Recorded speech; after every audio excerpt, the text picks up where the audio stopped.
What's up, everybody? Welcome to the Altitude Show. I'm your host, Dave Brinker. It's good to be back. Good to see you guys.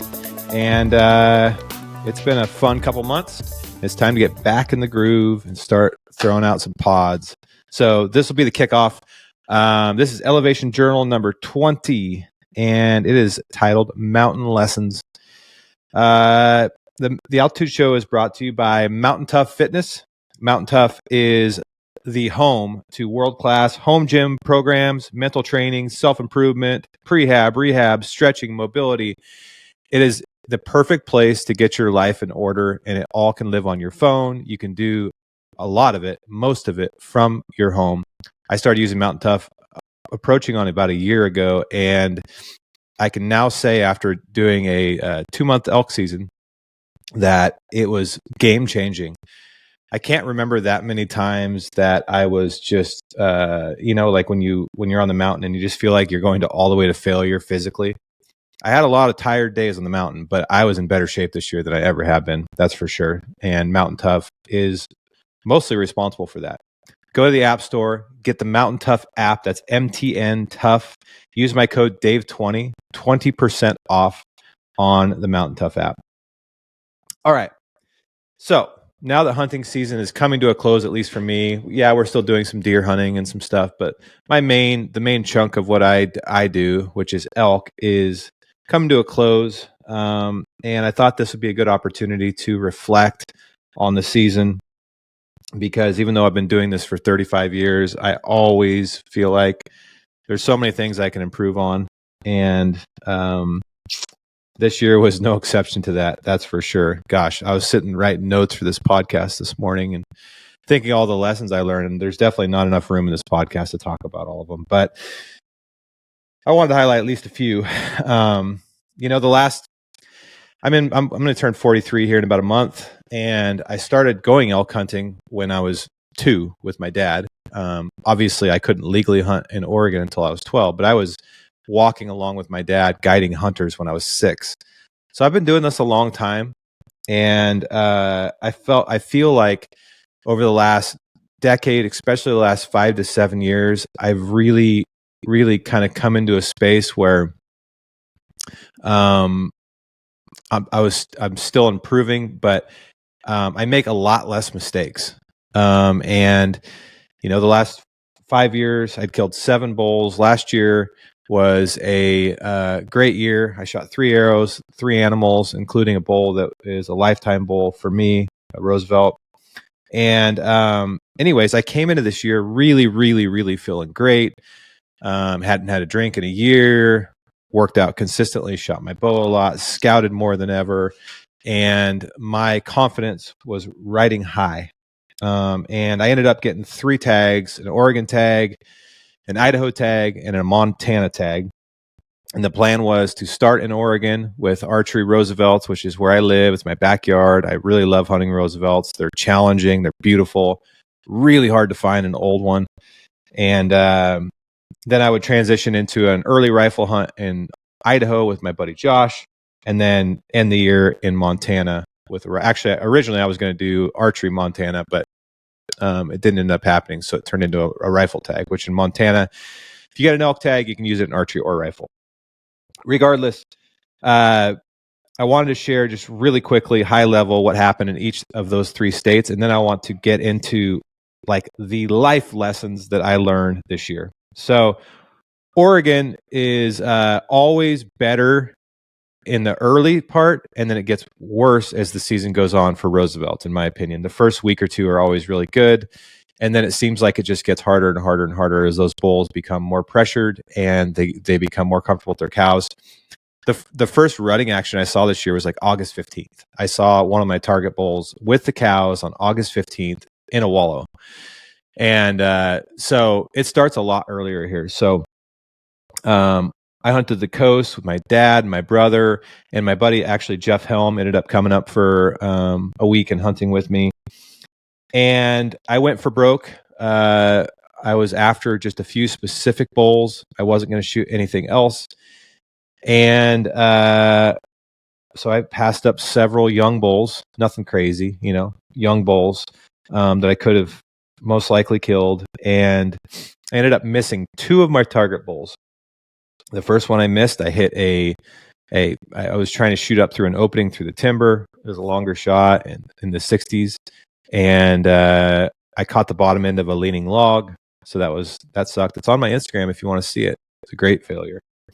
The second one was a beautiful 7x6 world class Boone and Crockett Roosevelt at 35 yards after I'd sat on him for an evening and an entire morning, and I still don't know what happened. I shot through a hole, and the arrow, it was clean miss. I can't even tell you whether it went over or under him, because I just don't know, because it was, like I said, I was shooting through about a huge basketball size hole at 35 yards. Went through the hole, but didn't get the elk. And then the last most bitter thing was on one of my other target bulls I got a shot at. Right towards the end of the season, I actually did shoot that bull, and I never recovered it. I looked for a total of 4 days, and still looking, actually. I plan on going back there again, but hope is low at this point. So, long story short, I ate my Oregon tag. After I hit that bull, I pretty much, theoretically punched it anyway, because I definitely killed that bull, unfortunately. And side note on that, I know that a lot of people don't like talking about things like that, and most people keep it a secret, and I do too. But I decided to talk about this one because I think sometimes it's okay to be honest. We're like a lot of hunters wound animals, and it's not a pretty part of our activity, but it does happen. And not talking about it makes a lot of people pretend like it doesn't happen. Talking about it helps other people cope with it and deal with it in the right way. So if you don't like it, then I'm sorry, but I'm going to talk about it anyway. Then I went to Idaho, and I was on an early rifle hunt with my buddy Josh Boyd, and we backpacked in, and it was into some of the wildest and toughest country I've ever hunted in my life, and it was amazing. The first morning, we bugled in a bull from 700 yards. Josh shot it at 180 yards, and weather rolled in, and I spent the next week basically hunting solo most of the time, and I never saw another elk. So tag number 2, eaten. Then I went into Montana for the opening week of rifle season. And plan was to do the little solo backpack hunt, and it was awesome.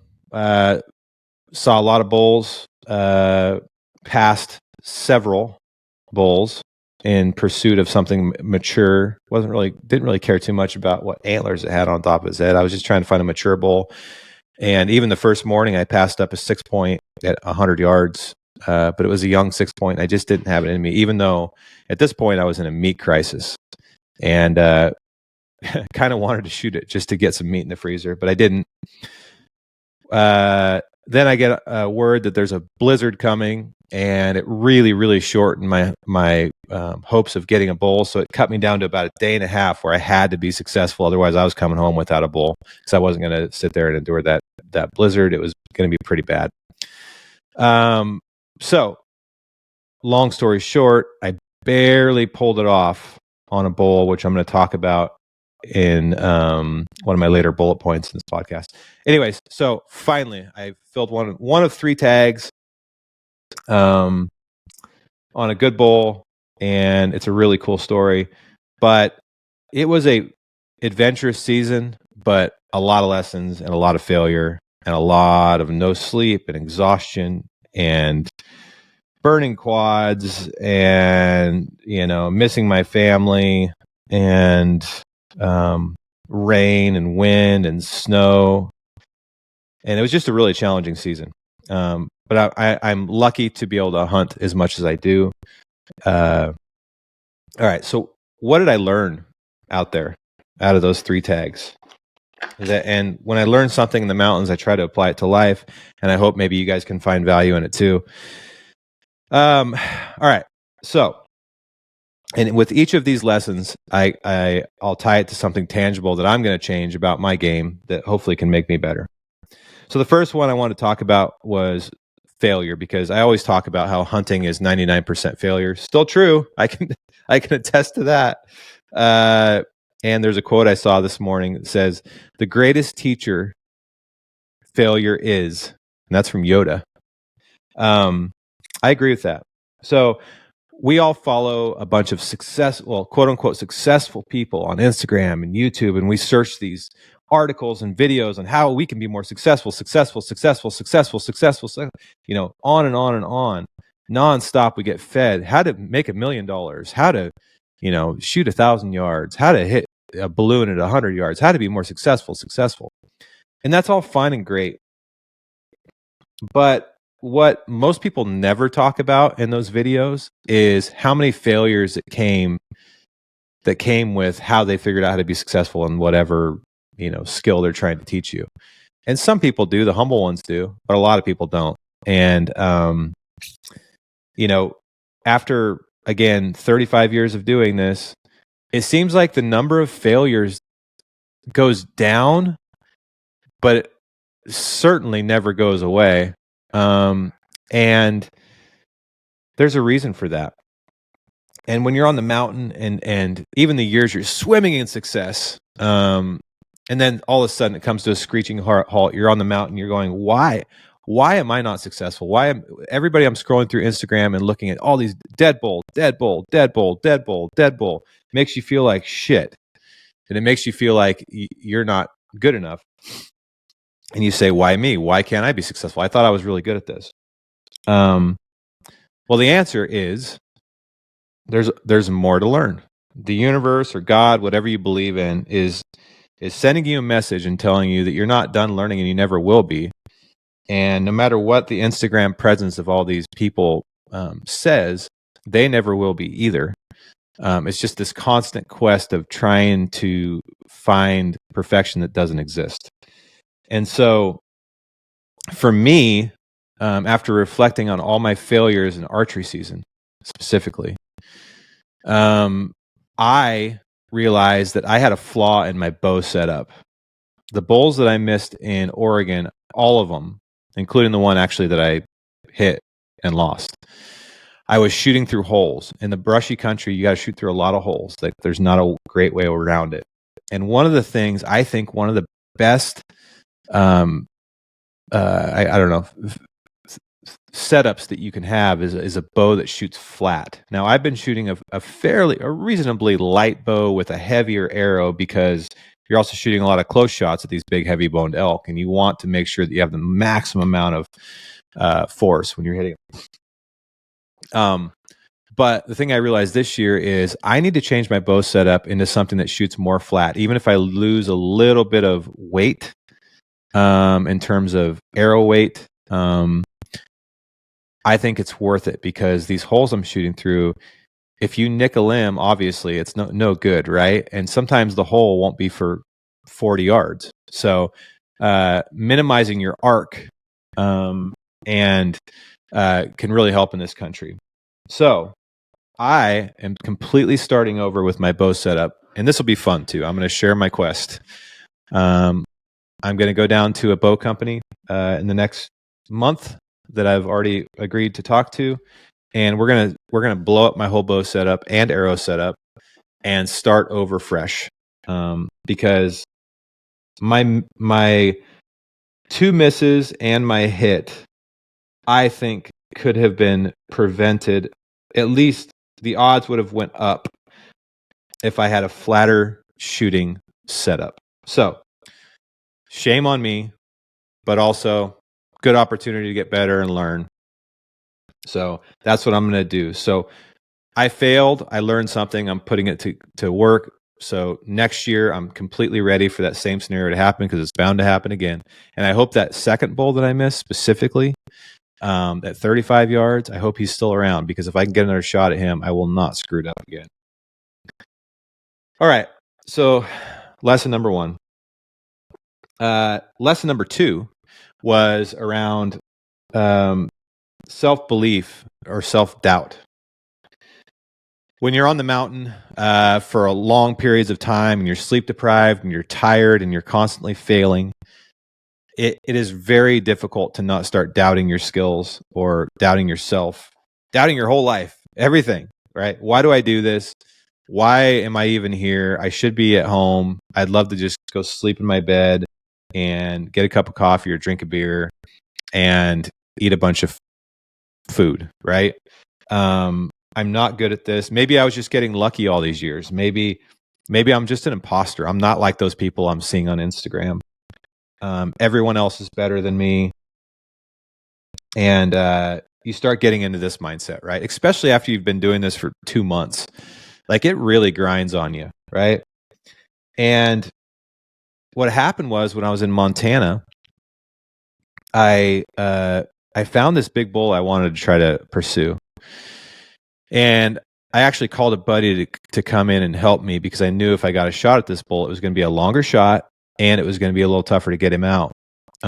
So he came in there, we relocated, we went over there, we find this bull right before dark. He's at 530 yards. I'm shooting a 300 Weatherby mag with a Leupold VX5 HD scope on it with a CDS dial. Like I can make that shot. It's not a terribly long shot for the setup. I had a pretty good rest. And so anyways, we get set up and I proceed to miss that bull 4 times. I clean misses. My buddy was spotting for me. We watched the bull trot and go into the woods. And it is just icing on the cake from the year. And I am just immediately catapulted in the catastrophe of all things negative in my head and not believing myself. Look, see, I'm just an imposter. I'm not any good at this. This is, all the things. And I went back down to camp and I texted my dad, who is my number one mentor, and I told him what happened. And he said something to me that I'll never forget. He goes, "Why don't you just go over to the opening where he is and shoot him closer?" Because in those mountains, a lot of the openings, like on those big timbered ridges, these bulls are using these little openings to eat in, and then they go into the timber and bed. And you can't see those openings unless you're standing in them or you're across the canyon from them. And usually it's between 400 600 yards, just the way the geography works. So you either got to be able to shoot them at 500 yards or 40 yards. And with the current rifles, it's, I'm sure a lot of you are very well equipped to do that. I'm a bow hunter that also shoots. I've been shooting guns my whole life, but I don't consider myself a sniper by any means. I would say I'm probably pretty average rifle shot. So, my dad says, "Why don't you just get closer?" And I said, "There's no way I'm going over those openings and getting on those bulls, even though they're coming out in the openings every day. And if it was bow season, that's exactly what I would do, obviously." So I laid in bed and I'm like, I got the storm rolling in. It's supposed to be rainy and foggy the next morning. And I'm like, you know what? I texted my dad and my buddies. I'm said, I'm going to go bow hunt that bull. I'm going to hike in there in the dark and I'm going to get over there in that opening and I'm just going to try to kill him close. And even though I was saying that, I knew I could do it, but in the moment I was still really doubting myself and just knowing that I'm probably going to eat this tag too and go 0 for 3 this year. And the next morning I hiked in there in the dark and I made this plan and mapped it out. And I executed my plan flawlessly and ended up shooting that bull at 40 yards in his bed, looking the other way. Point being is, I know I'm a bow hunter. I know I'm a good bow hunter. I've been doing it my whole life. I know I'm a pretty average rifle shot. Why didn't I believe that I could do that in the first place? Why didn't I just go over there in the first place and try to get closer? Well, the reason is usually whatever weapon you have in your hands, you're going to try to get right to the edge of your competency and then you're going to stop. Like traditional bow hunters, when they get to 30 yards, they'll that's like kind of the edge of most guys' effective range. They'll usually stop or just try to get a little bit closer than shoot. Compound guys, it's like right around 60 or 70. Rifle guys, it's right around 300 or 400 yards. In this case, I knew I could get a lot closer. Shit, in archery season, I can run to 500 yards of most of those bulls. Like it's not even. I would never even think about that. It's like easy. Even 300 yards, 200 yards, 150 yards in archery seasons, fairly easy, right? So like my mindset had switched, and like I tricked myself into thinking that I wasn't good enough to do that. And so, long story short, I need to work on believing in myself more and knowing my skills, and then formatting my skills for whatever hunt I'm on. And thinking back through my rifle hunting days, most of my rifle elk have been like I've basically archery hunted to kill them. Like I just, that's the way I'm good at hunting. So why not use that skill to my benefit? So no matter what Instagram's telling you about everybody, making yourself feel like shit about yourself, you're not an imposter. You're not just lucky. You need to believe in yourself, but utilize your strengths to be successful. So what am I going to do this year with the second lesson? I'm going to actually do a shooting school where I learn how to shoot longer range. I want to know how, and I want to be better. I want to become better, because maybe I shouldn't have missed him at 500 yards. But if I would have hit him at 500 yards, I would have never reinstilled the belief in myself that I could just go over there and get him closer. So, but I am going to learn. So it's get closer and learn how to shoot further. I think those are the two ways I can improve. All right. So lesson number 3, and this is around perseverance. I kept getting texts throughout the season from my buddies who were following along saying, dude, I can't believe you're still out there grinding. Like, good on you. Way to persevere and all that. And I get those texts and I'm like, yeah, I don't really want to be out here grinding. I'd rather be successful earlier so I can get the hell out of here and, go home and see my family. It's really easy to go out, hit it hard on opening day. But a friend of mine, Tom Foss, told me a long time ago that you have to hunt as hard on the last day as you do on the first day. Now, that's incredibly hard to do. Actually, if you think about, like, next time you're out there on a 10-day hunt, try to hunt as hard the last day as you did the first day. My guess is most of you won't, as most of the time I don't either. It's really, really, really, really hard.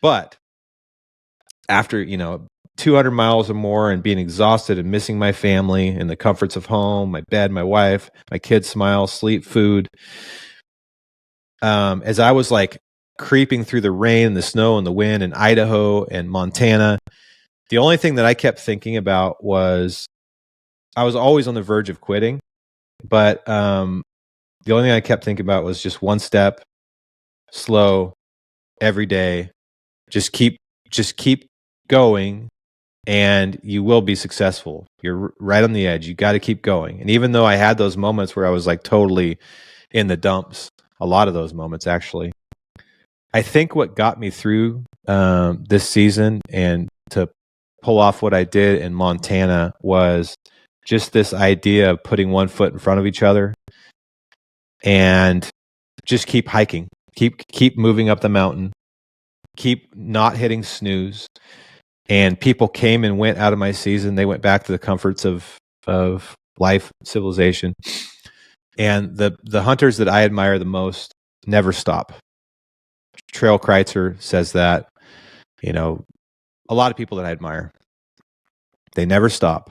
They take the time they have and they use all of it, and they never stop.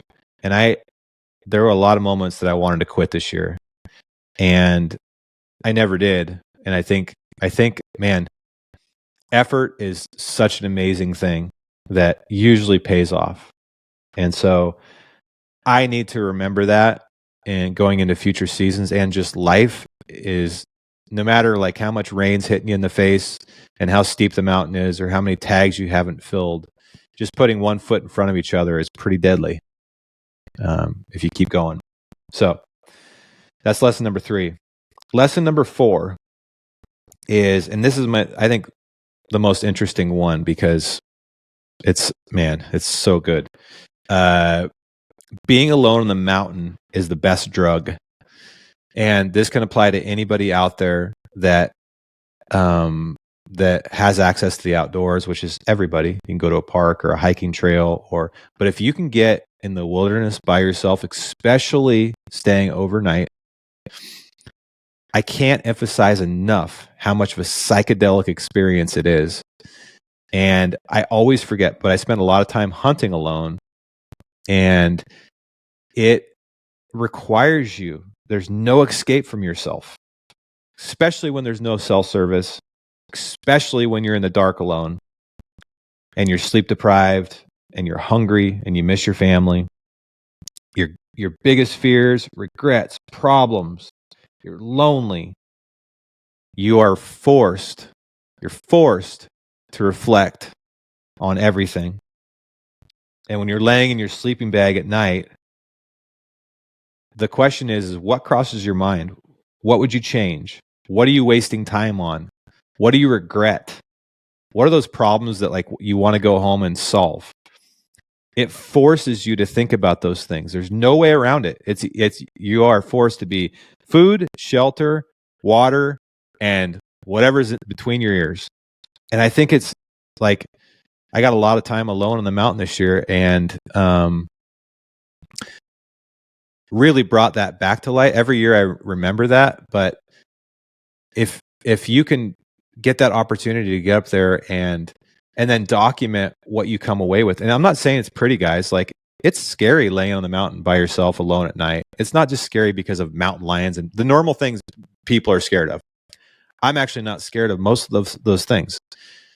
What I'm most scared of is what's between my ears. And as you guys know, I have anxiety. And so a lot of times what comes between my ears is like a haunted house. And I think a lot of people are like that. And if you're alone in the dark laying there, it'll bring all those things out. And you have two choices. You can run off the mountain and go find comfort of, a house.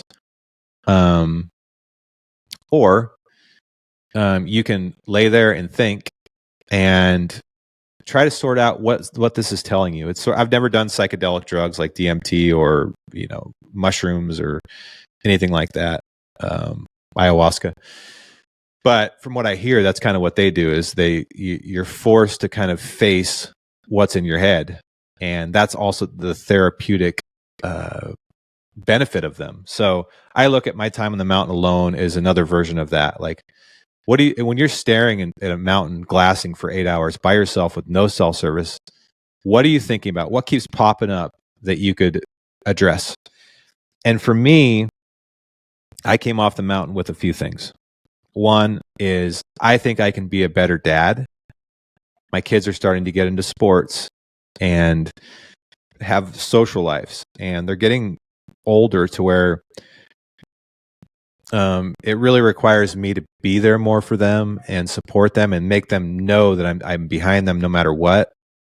So I realized that I've fallen short on some of that stuff as I've been building businesses and my own career, and spent a lot of years with a lot of selfish things, and selfish things aren't always bad, but I need to be there more for my family, my wife, my kids, be more present when I'm with them, support them. And I realize that on the mountain, I have some regrets.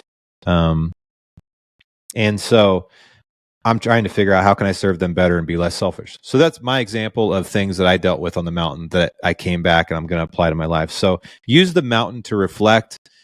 Don't be scared of it.